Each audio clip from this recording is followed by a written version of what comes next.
현재 한류가 전 세계적으로 퍼져나가면서 한국이 주목받고 있습니다. K-팝은 한류의 대중문화가 아시아를 넘어 세계적으로 사랑받고 있는데요.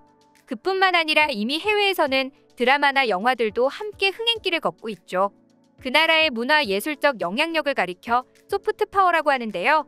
소프트 파워는 하버드 대학의 조지프 나이가 고안한 개념으로 한 나라가 다른 나라들로 하여금 자신들이 원하는 것을 원하게 할 때 돈이나 권력이 아닌 매력을 통해 얻을 수 있는 능력을 말합니다. 그야말로 과거 백범 김구 선생님이 말씀하셨던 한없이 가지고 싶은 문화의 힘이었던 것이죠. 그런 이유로 수많은 나라들이 너도 나도 앞다퉈 한국의 K컬처가 왜 대성공을 이뤘는지 그 성공 요인을 분석하고 있습니다. 그 중에서도 영국은 한국의 K문화에 대해 일간지에 대서특필할 정도로 관심이 많다고 하는데요. 몇몇 기사들은 한류에 대해 정말 예리하게 분석해 우리도 몰랐던 한류의 힘에 대해 일깨워주기도 했습니다. 오늘은 그 기사의 내용을 몇 가지 소개시켜드리려 합니다. 지난 9월 4일 영국의 저명한 매체인 가디언에서 한류 인기에 대해 분석한 것을 특집으로 대서특필했는데요. 그 제목은 바로 K-한국에 관한 모든 것이었습니다. 기자는 현재 한국 대중문화의 세계적 인기 비결은 IMF 이후 창의적인 산업과 인재 육성을 위해 수십억 달러를 문화 콘텐츠에 투자한 결과라고 설명하며 한국은 K-팝, e스포츠 산업, 영화 산업을 전 세계에 성공적으로 수출하는 나라라고 말했습니다. 거기에 좋은 국가 지수의 영국은 23위에 그친 반면 한국은 문화적 영향력 6위를 차지했다고 덧붙였는데요. 몇 가지 부분을 자세히 번역해드리겠습니다. 음악부터 영화, 기술, 음악까지 전 세계가 한국의 모든 것과 사랑에 빠졌다. 하지만 과거 한국은 한국 전쟁 이후 전 세계에서 가장 가난한 나라 중 하나였었다. 권위주의적인 억압, 집단적 의지가 뒤섞인 이은둔 왕국은 1990년대 후반 기술 및 제조업계의 성공 신화처럼 떠올랐다. 하지만 이러한 상승세도 잠깐 1997년 한국 정부가 IMF에 570억 달러의 긴급 대출을 요청하면서 갑작스럽게 끝났다. 그리고 이 빚을 갚기 위해 집단적인 희생이 있었다. 수만 명의 평범한 한국인들은 나라를 위해 결혼 반지를 비롯해 자신이 보유한 금을 기부했다. 한국 정부는 국가 브랜드를 재조정하기 위해 대규모 사업이 필요하다고 결정했다.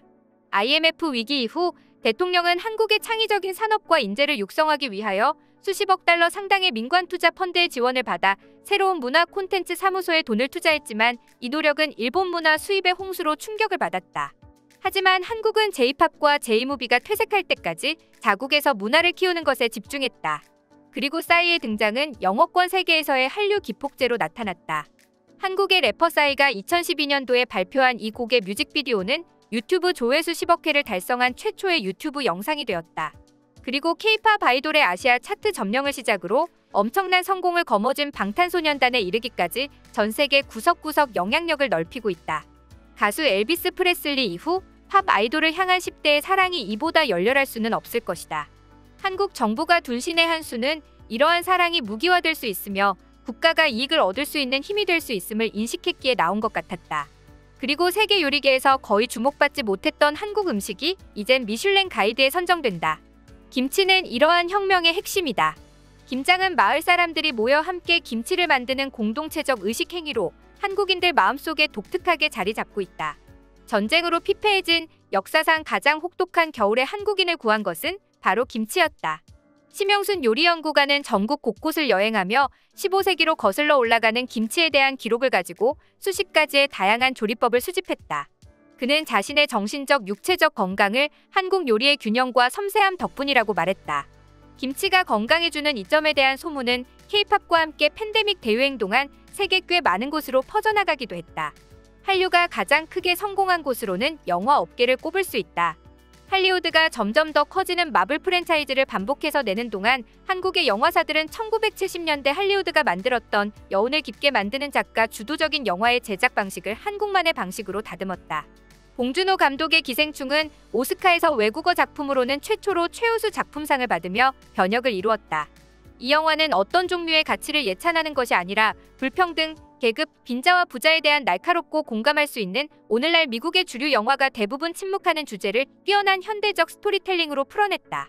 넷플릭스에서 선보인 블록버스터 드라마인 오징어 게임 역시 자본주의에 뒤늦게 들어선 나라에서의 목소리를 장난스럽고 강박적이면서도 잔인하게 풀어내 목소리를 높였다.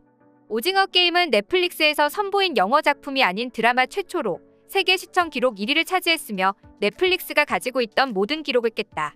이러한 문화의 성공은 더 많은 한국산 수출품이 다른 나라를 찾아갈 여지를 열어준다. 내가 서울에 있는 동안 굉장히 독특한 드라마인 이상한 변호사 우영우가 넷플릭스 세계 시청률 차트에서 1위를 차지했다. 이 드라마의 주인공인 박은빈 배우는 27년 전 아역으로 TV 드라마에 데뷔했다. 그녀는 전 세계 관중들 앞에 다가서는 것이 얼마나 기쁜 일인지에 대해 말했고, 우리가 이제 한국에 더 많은 것을 세계와 공유할 수 있다는 것이 환상적이다라고 말했다. 여기에는 시청자, 심지어는 서양의 시청자를 찾기 위해 수정을 할 필요가 없다는 자신감이 묻어나왔다. 한국에서 먹히는 것은 밖에서도 먹힌다는 뜻이었다. 이처럼 한류라는 작은 파도는 거대한 해일로 변하고 있다. 과거에는 외신이 다루는 한국에 대한 보도가 거의 국방에 관한 것이었지만 지금은 K-팝, K-무비 등 문화에 대한 것이 주류를 이룬다. 이 기간 한국에 대한 기사 수도 3배나 늘었다. 나는 한국해외문화홍보원 과장에게 연례 좋은 국가 지수라는 흥미로운 측정 기준을 언급했다. 이 지수는 국가들이 자신들에 대한 긍정적인 개념을 판매하는데 얼마나 효과적인지를 정량화하는지를 나타내고자 하는 것이다. 작년 영국은 23위였지만 한국은 전 세계 문화적 영향력 부문에서 6위를 차지했다. 여기까지가 기사의 내용이었습니다. 마지막으로 덧붙인 말을 통해 영국이 한국 문화의 힘을 부러워하는 것이 느껴져 엄청 뿌듯한데요. 사실 한국이 이렇게까지 전 세계적으로 유명세를 누리게 된 것은 그다지 오래되진 않았습니다. 하지만 짧은 기간 동안 그야말로 거대한 파도처럼 전 세계를 한국의 문화로 휩쓸고 있는데요. 특히 이런 사랑이 소프트 파워라는 한국의 힘으로 되돌아올 수 있다고까지 설명하는 것을 보니 흥미롭습니다. 과거 한류 열풍까지는 아니고 한류 현상 정도가 불었던 2016년에도 영국의 공영방송 BBC에서 한류에 대해 분석한 적도 있었습니다. 라디오 다큐멘터리 방송의 진행을 맡은 옥스퍼드대 역사학 교수인 나나 미터는 이처럼 말했는데요. 오랫동안 한국은 GDP 성장을 위해 경제와 문화 측면에서 통제와 규격화가 필요했다. 하지만 최근 수년간 점차 개인적인 방향으로 변화가 일어나면서 순탄하지만은 않은 상황을 겪었다. 하지만 역설적이게도 한국 사회가 마주한 이런 어려움이 국제적으로 한국을 더 매력있게 하는 요소가 될 수 있다.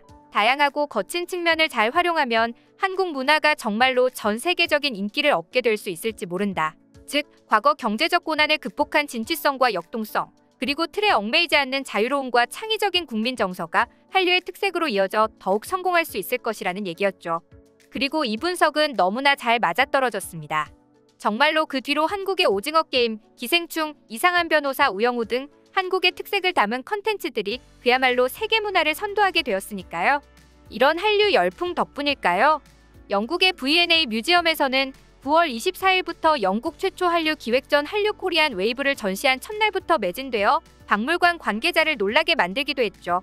연이어 한국의 컨텐츠들이 성공하고 있는 지금 왜 한류붐이 일어나고 있는지 분석하고 있을 때가 아니라 이 한류붐을 어떻게 이용해야 하는지, 그 효과는 무엇인지에 대해 고민해 볼 때인 것 같은데요. 앞으로도 한국의 문화들이 더욱 많은 사랑을 받길 바라며 오늘의 영상 마치도록 하겠습니다.